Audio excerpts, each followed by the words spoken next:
Pamangkuton ang kaugalingon kung bala kinahanglanon gid ang imo nga baklon. Kung ginakulang ka na sang kwarta, hindi ini dapat pagastuhon sa butanga hindi man lang importante. Kung hindi ka gid makakinot, mas maayo nga buhinan mong imo expenses. Hibaloa mga non-essentials nga mga butang, kaangay sang entertainment kag pagkaon sagwa o kon sa restaurants. Isa man sa pinakamaayo nga himuon agud nga makakinot ikaw sang kwarta amo nga mag-set sang goal. Umpisahi ang pagpanumdum kun para sa diin o kun para sa ano ikaw nagakinot. Kanami gidya magtulog. Pero kung sa imo pagbugtaw, magpalanakit man lang ang imo lawas, base hindi ka naman namian magtulog. May panugyan ang pain medicine specialist nga si George Gergis. Simple lang. Una, maglikaw sa pagkaon nga nagapromote sang inflammation. Piliun mo ang madamo nga utan, prutas, whole grains kag seafood. Bangod ginapataas sini ang antioxidants nga nagabulig sa pag-reduce sang inflammation. Likawan ang pagpanigarilyo, bangod ang sigarilyo, nagapugong sang oxygenated blood nga makalabot sa tulan kag tissues. Mag-exercise apang hindi man pagpatamaan. Ang movement nagalubricate sang joints gani nga makalikaw sa pain kag stiffness. Apang maghalong bangod ang pag-exercise kung malapit ka na lang magtulog, ang mahimo nga magresulta sa insomnia. Ang kasubo kag depresyon ang hindi pareho nga balatyagon. Ang depresyon ang hindi gulpiyada lang nga nagakatabo sa isa ka tawo. Masami man nga ginakabig sa mga tawo nga depressed ini bangod sa kasubo nga nagakabatyagan.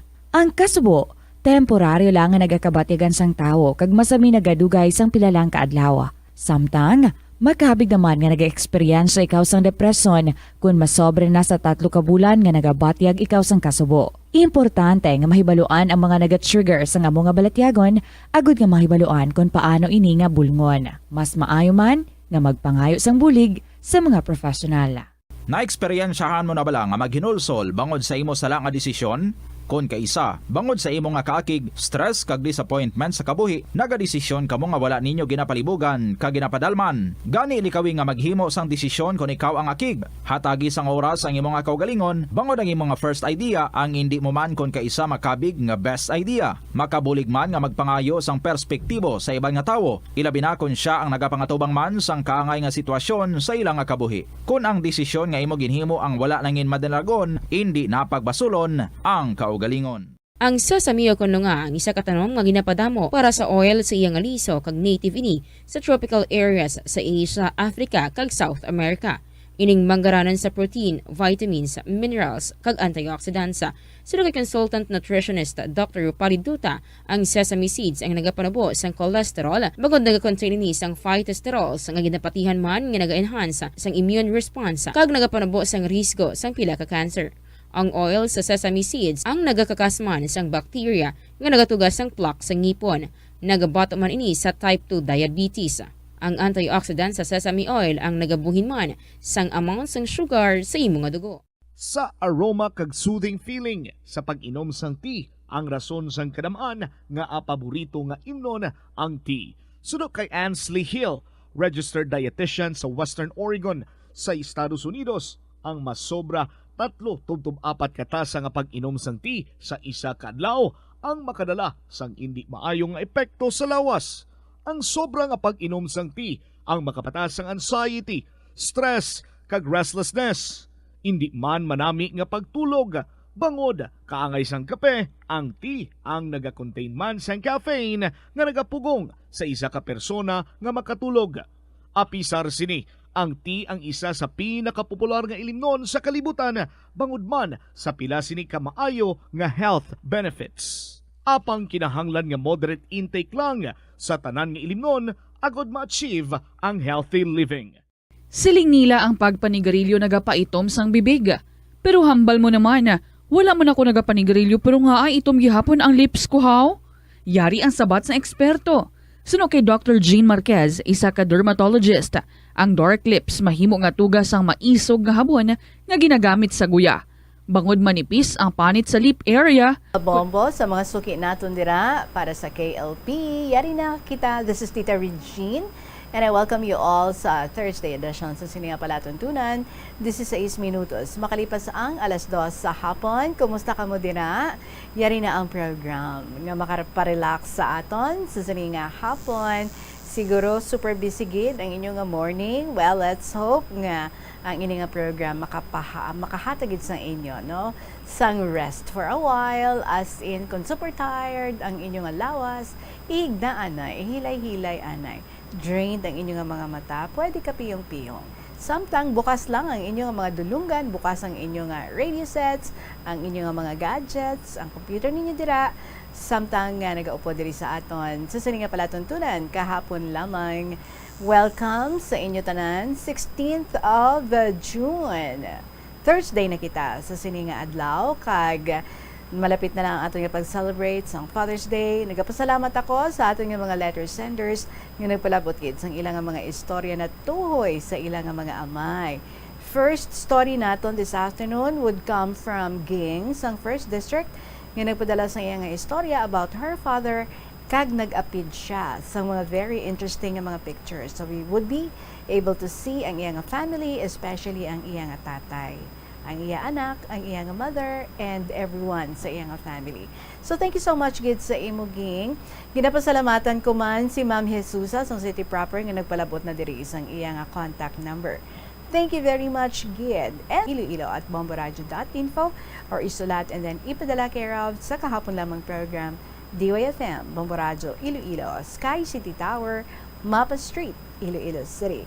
This is Tita Regine, naga-welcome sa inyo with a song from the Bombo Music Festival from Kimberly De Leon, No Batteries Required. Good afternoon.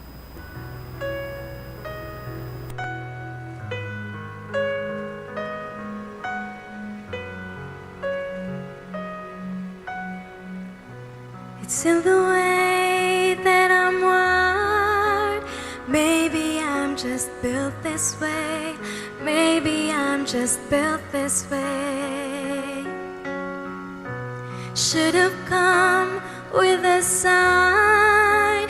Fragile without warranty. Caution, but it's just like me.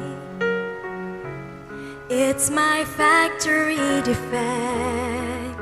Sorry if I easily break. There's not much tension I can take. Ooh, it's the flaw in my design.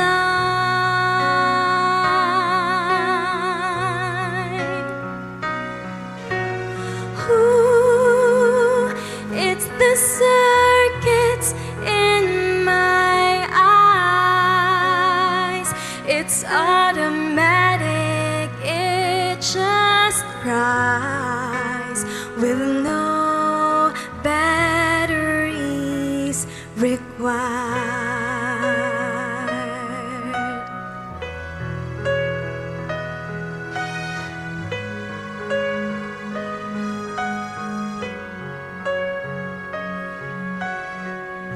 It's in the way they put my parts, installed me my recycled heart, my recycled heart. Assembled my dismantled soul. I guess I'm brittle to the core. I'm brittle to the core. Please handle me with care. I'm not used to wear and tear, and my hardware has no spare. Ooh, it's the flaw in my design.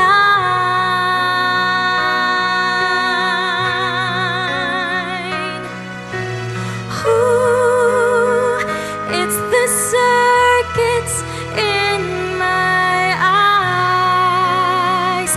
It's automatic, it just cries with no batteries required. I wish that my emotions had some buttons that you can turn it off or turn it on. Just flick the switch and the hurt is gone.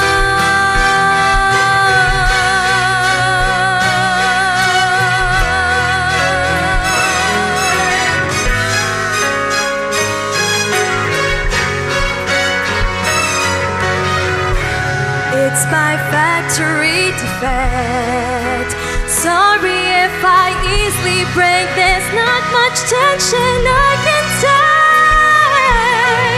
Ooh, it's the flaw in my design.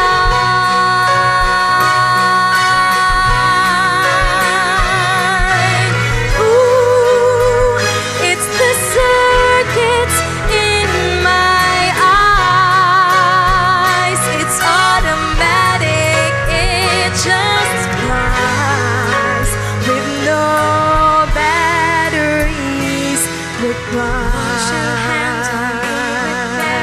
I'm not used to wear and tear, and my hardware has no spare. No batteries required. I'm not used to wear and tear, and my hardware has no spare. No batteries required.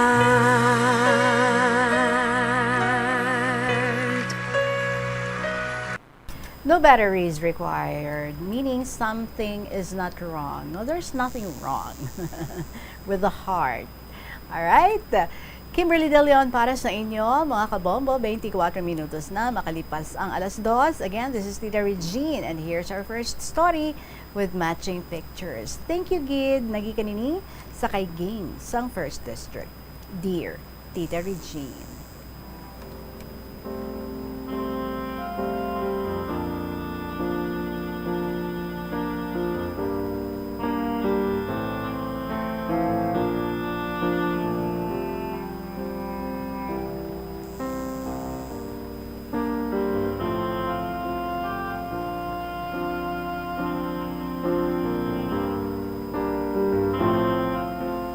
Una sa tanan, nagatamiyaw ako sa tanan niya matagpalamati sa maayong hapon, ilibinigid sa imo, Tita Regine.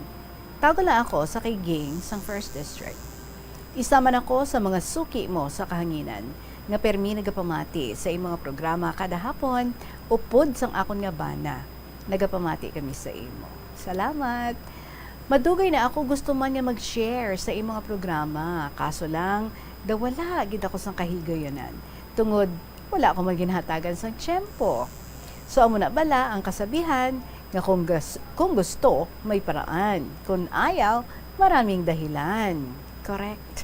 So, naganyat ako nga magpadala sa akong nga kasaisangayan tungod nga malapit na ang Father's Day. Kagkabalo ko, nga amo naman ini ang tema sang imong programa, parte sa mga tatay na pinalangga. Suguran ko nga akong nga kasaysayan. Sa nagaedad ako, sa 5 katuig. Ako ang kamagulangan sa amon nga 4. Sunod sa akon, ang utod ko nga lalaki. Bugtong lang siya nga lalaki. Kag 3 kami nga babae. Si papa ko nagpa-abroad sang year 1979. Tungod sa nga tiyempo, kasagsagan gid sa mga kalalakinhan nga may oportunidad maglakat sa Saudi. Kag sikat gid ka kung makalakat ikaw sa Saudi. Handom gid na sang tanan nga amay para makatibawas man ang ila pamilya sa kapigaduhon. Sa nakalakat si Papa, daw nakaraos-raos magid kami, maski papano. Kada tuigan ang bakasyon ni Papa sa amon. Kung magpauli na siya, may dala gid na siya sa amon nga pasalubong. Pagpuli niya, may dala siya sa akon pasalubong nga walking doll, mga chocolates, habon, kag kung ano-ano pa. Nakapatindog man kami sa kaugalingon namon nga balay. Pabalik-balik lang si Papa sa Saudi. Kada tuig ang iya nga bakasyon sa amon diri sa Pilipinas. Malipot lang gid ang iya nga pagtener sa amon. 2 or 3 lang kabulan siya sa amon. Kag balik naman ulit. Mas more ang iya nga tiyempo sa abroad sang sa amon. Gani nga daw naanad naman lang kami. Ang mga manghud ko magagmay pasadto so nagsugod siya sa paglakat sa abroad. Hasta nga nagdalagko kami nga amo sina ang sitwasyon namon. Samtang nga nagalakat ang panahon, masilingta nga wala sang permanente. Sang tuig 1985, si Papa way nakabalik liwat. Nagsarado ang ila company nga kinaobrahan. Gani, nag-apply siya liwat sa iban nga company. By the way, tita, Si Papa gali, diesel mechanic na siya. Kagang iya trabaho sa mga dalago nga makina sa mga crane trucks. Siya ang naga-maintenance. Tita nag-apply liwat si Papa sa iban nga company. Apang, wala siya dayon makabali. Sa sulod sa 5 ka tuig, nagtambay siya. Kagang tanan namon nga napundar, nagtalabog, pati na ang mga gamit sa balay. Namigado gid kami tita. Si Mama nagaobra sa tawo, kag si Papa nagaobra sa talyer, extra. Kag ako naman, that time, pagka-graduate ko sa elementary, nagmasakit pa ako sang typhoid fever. Si Papa, daw hindi man makabatas sa magtulok sa amon sitwasyon, nga mag-amo kami sina. Gani, nag-try siya liwat, apply sa abroad, sang tuig 1990. Nakabalik siya liwat sa Saudi. Tita Regine, si Papa ang klase sang amay, nga handa magsakripisyo, maski malayo siya sa amon. Ginaantos niya ini, para lang nga mahatag niya ang amon kinahanglanon, kag mangin maayo ang amon nga buwas damlag, kag dako gid ang handom niya sa amon tanan, nga makatapos kami sa amon nga pagtuon. Sa amon nga 4, ako ang paborito niya. Kag palangga, tungod siguro, kay ako ang kamagulangan. Kasami niya sina, maghakos-hakos sa amon. Kag mag-kiss, kay siguro na-miss niya kami, kay talagsa niya lang kami makaupod. Ang akon mga manghod, nagapalalagyo kung hakson sila, kag ang gaon sila ni Papa, daw mga manok nga ilahas. Siguro, tungod kay, daw wala sila maanad kay Papa, tungod dugay siya sa abroad. Ako man, kung ang gaon niya, doon hilas man kung kaisa, pero wala ako nagapalagyo, kay tungod na intindihan ko, nga nahidlaw siya sa amon. Gani iya ginahambal sa akon permi, nga ako kuno ang paborito niya sa amon nga tanan. Hambal ko lang dayon kay Papa, unfair man ina sa akon mga manghud pa, nga may favoritism ikaw. Sambal niya, basta hambal niya, palangga tagid ikaw. Kagdako gid ang handom niya sa akon. Ang gusto niya, magkuha ako sang kurso nga medisina, kay suportahan niya daw ako. Hambal ko sa iya, basi di ko na kayanon pa, masyado kataas ang expectation mo sa akon. Hasta nga nag-abot ang tuig 1994, April. Nagpauli diri si Papa sa pagbakasyon tungod graduation ko sa high school. Kadungan ko na graduate ang manghod ko nga lalaki, tungod nakakwit ako sa 2 ka tuig sang pagmasakit ko. Gani, naabutan niya ako. Likom sa ihibalo ni Papa nga nagabusong gali ako, tungod may boyfriend ako. Diri lang man sa katupad balay namon. Kag kilala niya man ini, kag kabalo siya nga nagapangaluyag sa akon ini. Ang siling niya lang, basta tapuson ko lang ang akon pagtuon. Samtang nagamarcha ako, siya ang nag-escort sa akon, kay si Mama didto man sa manghod ko nag-escort. Pero sa sina nga tiyempo, nagadala na ako sang 3 na kabulan. Pero daw hindi pahilmunon. Hasta si Papa nakabalik sa Saudi, wala gid ako manugid. Tungod nahadlok ako, kag sigurado, ma-frustrate gid siya. Tungod, ginguba ako ang handom niya sa akon. Si Mama lang ang ginsugiran ko sa nakabalik na si Papa. Si Mama, imbis nga maakig, ginhangop niya na lang ako. Kaya ang rason niya, maski panitan pa niya ako sang akig, di na ina magbago. Ginpalikaw ako ni Mama, kag para matago sa tawo, nagupod ako sa boyfriend ko dito sa Negros. Dito, nag-upod kami sa akong boyfriend nga naging bana ko, kag dito na ako nagbata. Sang malapit na ako magbata, gin-eclamp siya ako tita, tungod kay wala ako nagapa-prenatal dito. Tungod bata pa ako sadto, nagaedad ako sang 18 pa lang, di pa ako kabalo kung anong dapat kong himuon. Kag isa pa, wala man obra ang akon nga bana. Didto kami nagdayon sa iya nga amay, kag madrasta.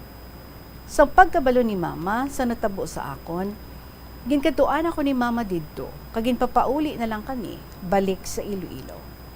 Diri sa amon balay, diri kami nagdayon. Hasta nagabot ang tion, nga mabakasyon naman si Papa sa amon. Si Mama, wala gid nag-mention kay Papa, parte sa akon kahimtangan. Sang ara pa siya sa Saudi, kay para di siya ma-distract sa trabaho niya. Sa papauli ni Papa, ginsugat siya ni Mama sa Manila, kag didto, ginamat-amat niya sugid kay Papa, ang parte sa akon nga kahimtangan. Kag sang pagkabalo ni Papa, grabe ang kaakig niya. Ginsumbag niya ang lamesa. Ginlugpayan siya ni Mama, nga ara na ina, batunon ta na lang, kag maski sakiton mo pa na ang bata mo, di na ina mabalik. Sumaayo lang kay namati siya kay Mama. Sa pag-abot niya sa balay, nagaredy na kami tita asang bana ko, hinali, palayaso niya kami. Nagpamutos na kami nga daan sang amon mga bayo. Nakita niya ang akon anak. Una, gindaho ni Mama sa iya. Siyam palang kabulan sadto. Ginkugos niya ini, kag donadula ang tanan niya nga kaakig sa akon. Sang makita niya ang apo niya nga tama ka cute. And of course, you can see the apo no, in the picture. Tapos, nagaalangan man ako nga magpalapit sa iya. Nakita niya ang pinutos namon nga bayo. Wala gid siya, may ginsukmat sa akon. Ang hambal niya lang sa amon. Kung manaog gani ka mo diri sa balay, hindi na kamo di ka balik. So gani, wala na kami maghalin. Tita, ginbaton kami ni Papa sang halog sa iya tagipusoon. Ginpaestar niya kami sa balay, samtang hindi pa kami makatindog sa amon kaugalingon. Kaginpakasal kami sa mayor para maging legal kami nga mag-upod. Gusto patani ni Papa nga patapuson ako sa pag-eskwela maski may bana na ako. Kaso lang, nagbusong ulit ako sa ikaduha kong anak. Sang tuig 1996, nagbata ako sang ikaduha ko. Kag puro pa ini lalaki. Isa ka tuig kag tunga ang ilang gap na duha, gani mabudlay na sa akon ang mag-eskwela pa. Gani sa mga bata na lang ako nag-focus kag sa sulod sang balay. Ang bana ko nagaobra man. May time nga ginaistorya ako ni Papa, maski amo ina ang ginhimo ko.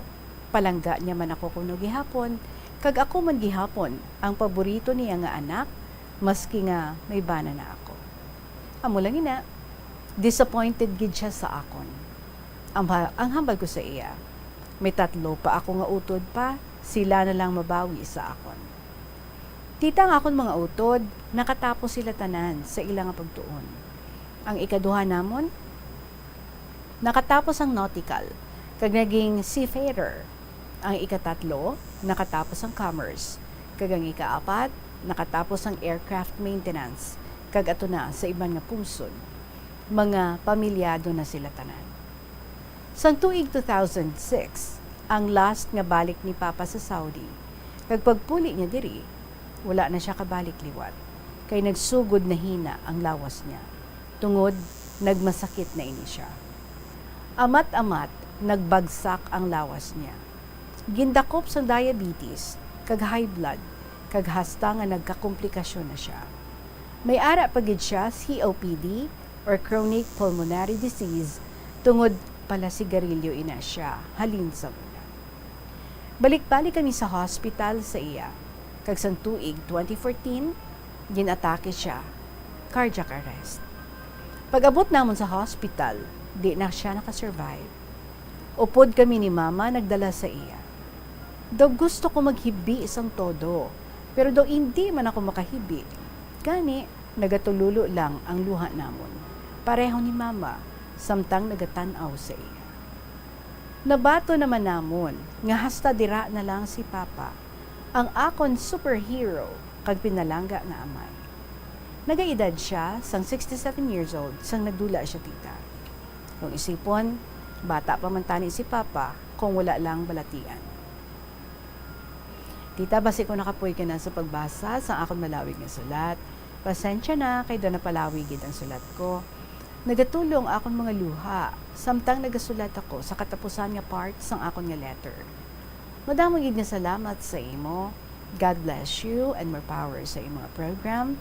Ang matinahuron, ging sang First District. And PS, Tita, Sa subong, may isa na ako kaapo, kag amo ina ang amon kalipayan sa balay. Ako ang nagabantay, kag si mama, kaupod ko man, diri sa amon balay. I am now 48 years old, ang husband ko ari man diri, duha kami gabantay sa apo namo. Gari tita, may naka-attach man ako nga pictures, upod sang apo ko, kag ang habi ko, and my 2 sons. My eldest son is 27 years old, ang ikaduha is 25 years old, kag ari nga ako nga mother. 68 years old naman siya subong. May naka-attach dira nga picture ni papa ko, sang ara pa siya sa Saudi, kag ang picture ko sa pagmarcha ko sa among graduation. Kag siya ang escort ko. Happy Father's Day sa tanan nga amay, kag lalo na kay papa ko in heaven. I know kung sa diin man siya, malipayon siya subong. We love and miss him. Ging, sang 1st District.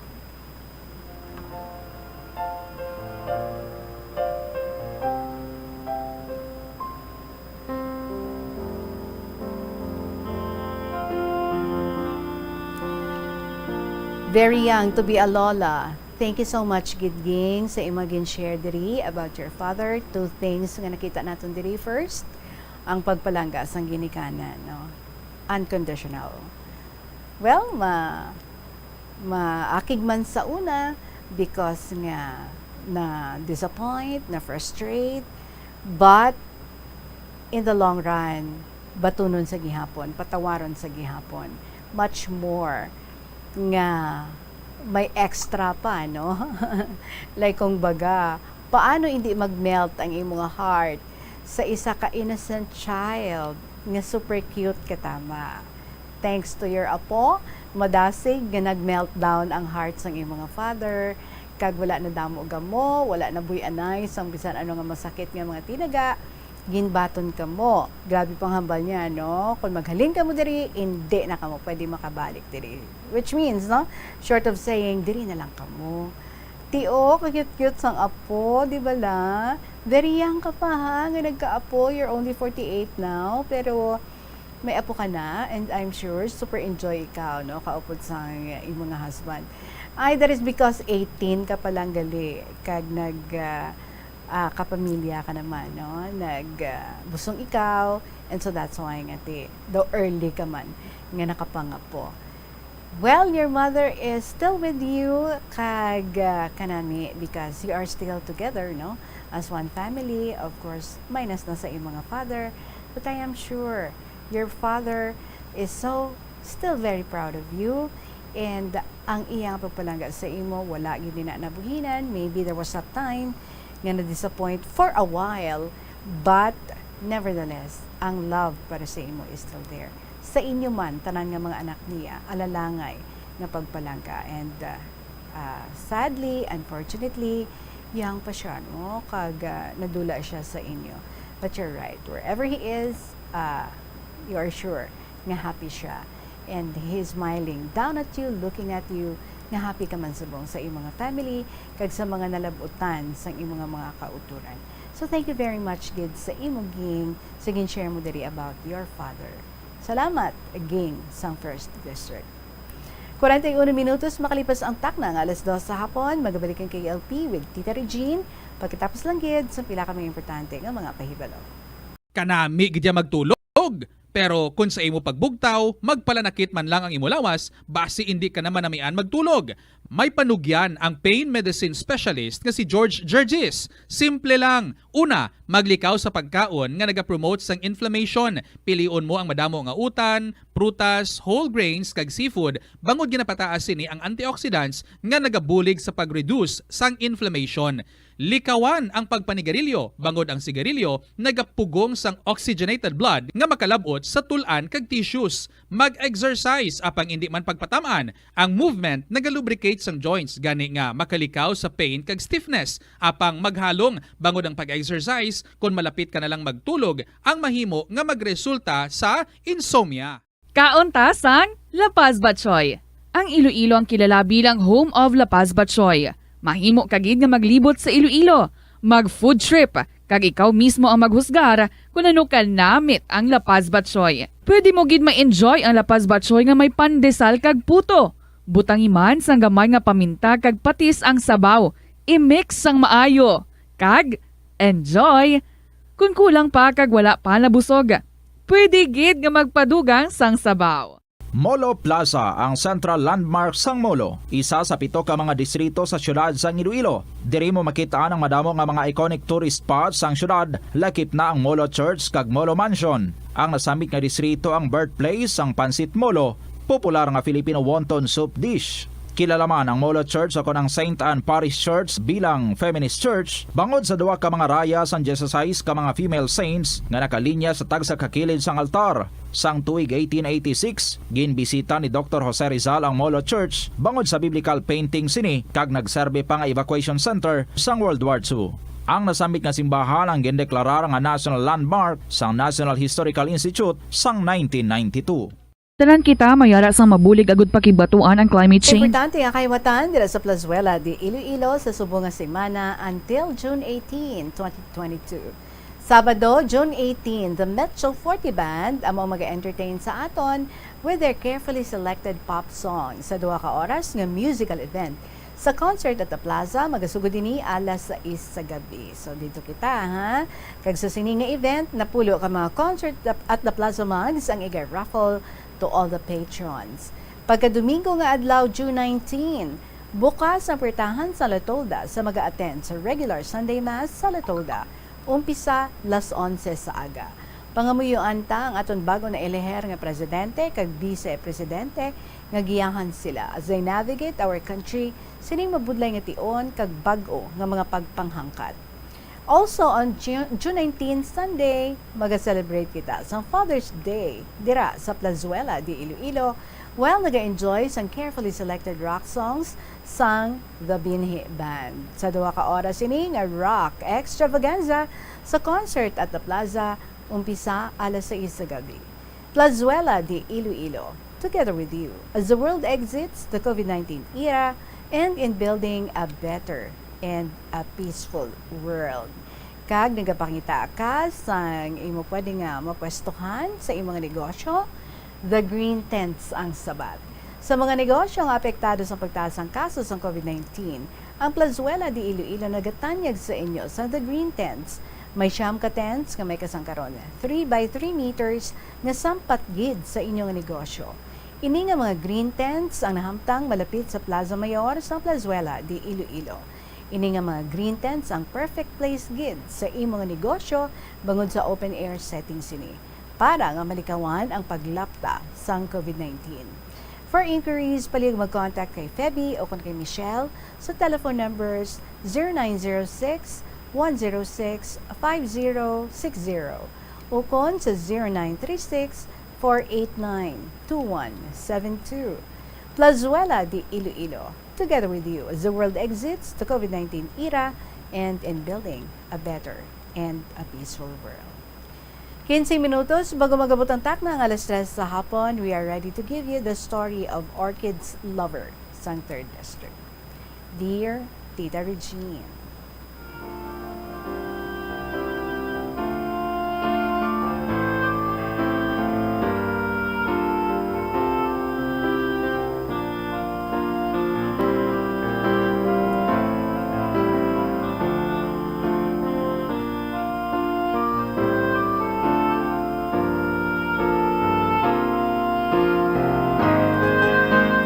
sa tanan, maayong hapon sa imo Tita Reg, sa tanan nga managapamati sa imong mga programa, kabay nga yara ka mo sa maayong lawa sa pagbasa mo sa sining akon nga sulat.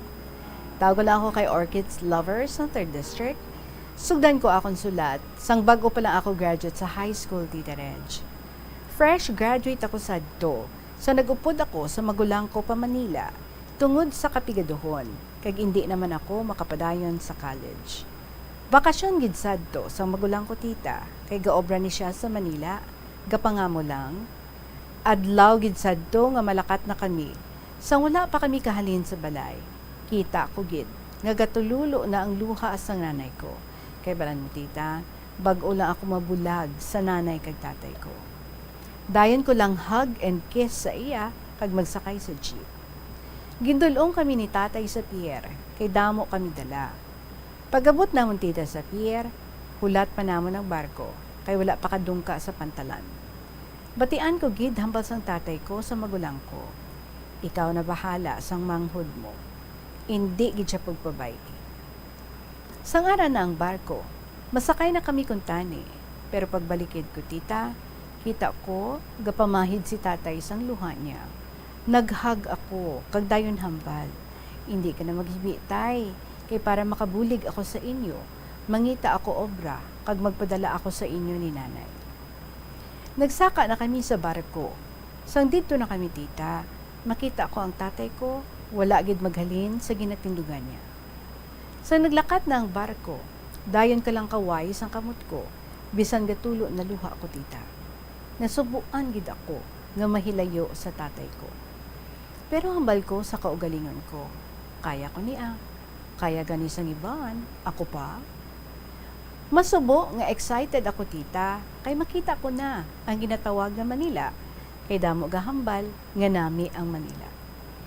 Pagkaaga sadto, sang lapit na lang kami sa pier sang Manila, hambal ko sa magulang ko, amudya ang Manila. Damo man ni basura sa dagat, kag squatters area ang palibot sang pier. Hambal niya, amudya pier nila, mabaho tungod sa basura. Sa nagpanahog na kami, ara na ang amo sa magulang ko, gahulat kag may salakyan sila nga dala. Sa magbiyahe na kami, abi ko tita, lapit lang, gali kalayo, pasangin biyahe namon. Bag-o nakaabot sa balay ka amo niya. Sang dito na kami, tita Reg, dayo namon pahuway, kag magkaon sang panyaga, kay tagpalan niya gana sang magabot kami. Sang tapos na kami kaon, didto sila sa sala, kag nag-iistorya. Kumusta hanay? Kung ano lang ginaistoryahan nila. Gipakilala ako sa magulang ko sa amo niya. Mayo lang kay kabuot sang amo niya tita Reg. Kag dito ako nagstay, isa lang kaadlaw. Pagkaaga gid sadto, ginhatod ako sa magulang ko sa balay, sang ikaduha ko nga magulang. Palan mo tita, sa Bulacan nakapamana ang magulang ko nga ikaduha. Kag may bata sila sadto, duha ka bilog. Dito ako nag-istambay, tita Reg, samtang wala pa ako obra. Sang isa na ako kabulan dito, ginabalan ko magulang ko, nga pangitaan niya ako obra. Dayon niya man ako ang gindala sa naging amo niya. Gipasulod niya ako sa isa ka bakery, tita Reg. Maayo lang, kay nabaton ako dayon, bisan wala pa ako sa edad, para nga mag-apply. Nag-obra ako, katawhay lang man sang obra tita. Ginasugat dulong ako sang magulang ko, kay hindi pa ako kabalo magpuli nga gaisahanon. Sa nabalaan ko na, ako na lang isaga pa uli. Kung sweldo ko na gani, gabakal ako kabugas kag dapli para makabulig man sa magulang ko. Gadala ako adlaw-adlaw tinapay tita, kay permi ako ginapadalhan sang amo ko. Ang amo ko tita Reg, naging amo man gali sa magulang ko sadto. Naguntat lang siya sa nagbata siya sa ikaduha niya nga bata. Isa ka adlaw, ginahambal ako sa magulang ko. Ngahambalan ko si Ate Nening nga paeskwelahon ako sa bago bukas nga eskwelahan.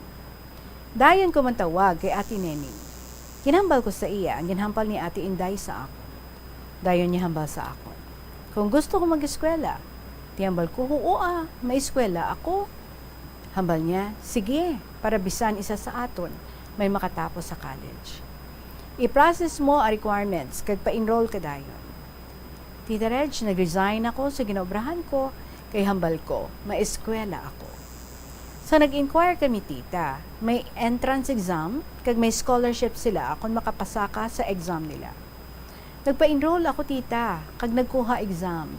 Maayon lang, kay nakapasara ko, gani, may discount ang tuition ko. Happy gid ako sadto. Ang ginkuha ko ang kurso nga vocational lang, caregiver, tita Reg. Kay in demand sadto sa abroad. Para kung makatapos ako, mapa-abroad ako para mabuligan ko man nanay ko kag tatay ko. 3 ko ka magulang. Gabuliganay sila para makatapos ako tita. Wala gid ako maglaom nga didto umpisa ang mga hindi maayo nga hitabo sa kabuhi ko. Nakatapos ako tita sa vocational course ko. Ginahulat ko na lang mga papers ko kag diploma.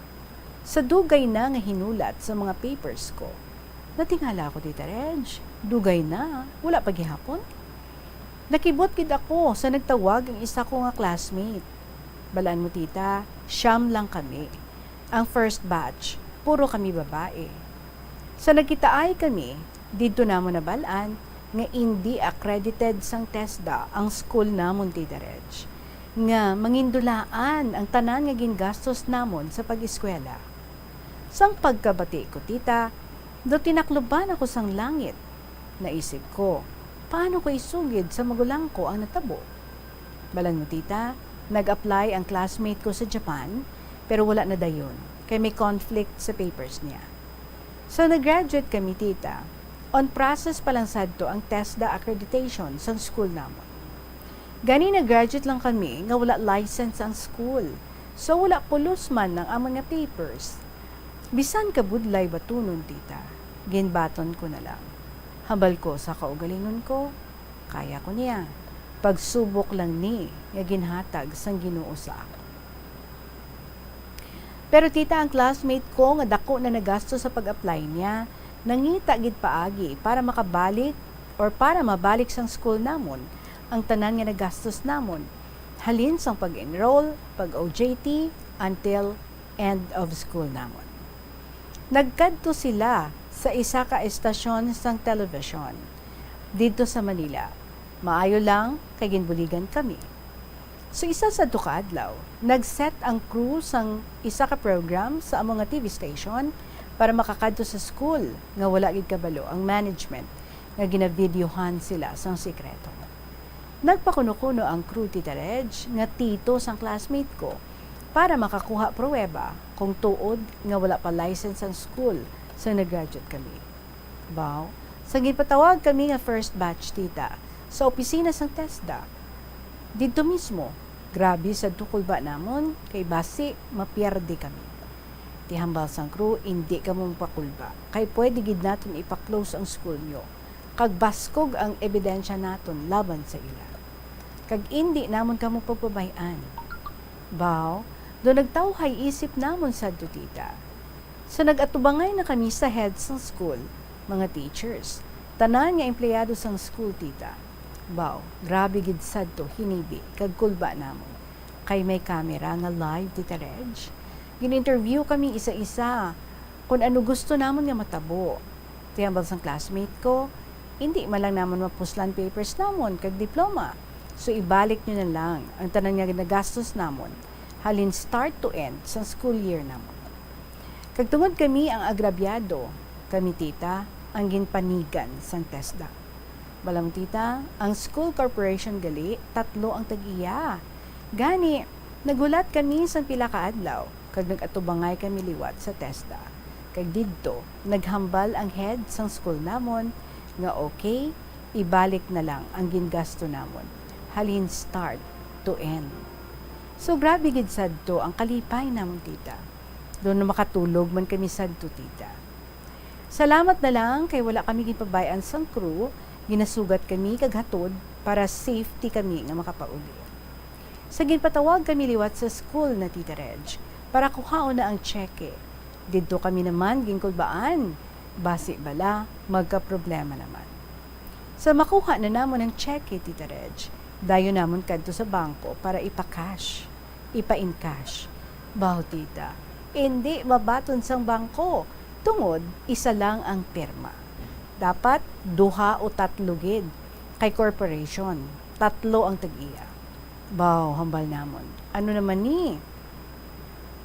So nagbalik kami sa school, ginbalik namon ang cheque, Tita Reg, dayon hambal nga hindi mabaton sang bangko kay isa lang ang pirma. Hambalan nila kami, hulat naman kamo, kayang isa ka tag-iya sa bakasyon, sa abroad. Titita, naghulat kami until naging okay na ang cheque. Daw ginbunutan kami katinik sa nabato na sang bangko ang cheque. Hambal ko sadto sa kaugalingon ko, okay lang sa akon, nga wala ko papers, pero hindi na nila makuha sa akon ang tanan nga nahibaluan ko sa pag-eskwela ko. Bisan wala na papers ko. Kabudlay man kun tani batunon, tita, pero anhon ko kung hindi para sa akon. Ang tagsulat, si Orchids Lover sang 3rd District. So thank you very much, Kid, sa imo din ang share sa aton Orchids Lover. Grabe man, no? Ang imo nga journey sandito ka na sa Manila, but it is good nga ginpursue mo ang imo nga pag-eskwela, and apisar nga may mga challenges as to the accreditation sa pagiging official graduate ninyo sa sina nga school, but na natakuran nyo man, no? Kag nahatagan man kamo sang hustisya, kag nabalik kung ano ang dapat nga ibalik sa inyo. And it is good, no? Nga amo ina ang inyo nga naagyan, amo ina ang inyo nga na-experience sa ato kamo dito sa Manila. So salamat gid sa imo gin share diri sa aton sa sininga hapon, Orchids Lover sang 3rd District. 2 minutos bago mag-abot ang takna ng alas 3 sa hapon, magbalik ang KLP. Pagkatapos lang gid sa pila ka mga importante nga mga pahibat. Isa ka man bala sa mahilig magsuksok sang skinny jeans? Manami ini nga isuksok bagod nagahurumagi ng kanami isang legs ang isa katawo. Sunog kay Dr. Hilary Jones, Tena Brand Ambassador sa Texas, may dako man nga epekto sa lawas ng lalaki ang pagsuksok sang skinny jeans. Iyaring pila kamalain nga epekto sa pagsuksok sang skinny jeans. Makatugas ang permanenteng muscle damage. Mahimo nga mangin infertile ang lalaki. Ang pagsuksok sang skinny jeans na nag-apekto sa reproductive health nga amo nagatugas ang UTI kag iban pang health issues. Mas maayo sa eksperto nga maggamit sang cotton fabrics agod mangin komportable kag magkalikaw sa hindi maayong epekto sa lawas sang skinny jeans. Nakahibalo ka bala nga ang color ang makaapekto sang imo nga modo? Santo sa pagtuon sang American Home Shield, mayara sang correlation ang color kag mood. Ang nagkalain-lain nga color combinations ang nagapagwa sang nagkalain-lain man nga personalidad sang tawo. Opo, it's not yet too late to send your own story, ilabi na gid kung natuhoy ina sa inyo nga mga amay. So palihog na lang, ipadala diri ang inyo nga mga istorya, i-email nyo lang sa bombo_iloilo@bomboradio.info or pwede man isulaton ninyo ina and then ipadala ninyo. Care of sa kahapon lamang program, DYFM, Bombo Radio, Iloilo, Sky City Tower, Mapa Street, Iloilo City. May isa ka letter sender nga nag-request sa June 18, naton basahon ang iyang letter. I just forgot the code name, no? But at sa ato nga letter sender nga ina, 18 is a Saturday, so pwede buwas na lang or sa buwas is Friday, no? Correct. Pwede sa Friday na lang. Buwas ko na lang basahon ng imo nga story or it's either on Monday. But probably hindi kita pwede sa 18 because may schedule kita sang interview sa aton nga winner nga si Jesusa sa City Proper nga nagpadala na diri isang iya nga contact number. So thank you again, ma'am. Well, we have no more time left for this afternoon. So salamat gid sa inyo and salamat sa mga istorya nyo. Kag salamat sa mga istorya nga nagapakadto na diri sa aton. Kag soon mabaton ko na sa akon nga mga kamot. Salamat gid sa inyo. Madamo gid nga salamat. Magabalik ang KLP Buwas sa gihapon. Iniinyo alagad si Tita Regine para sa kahapon lamang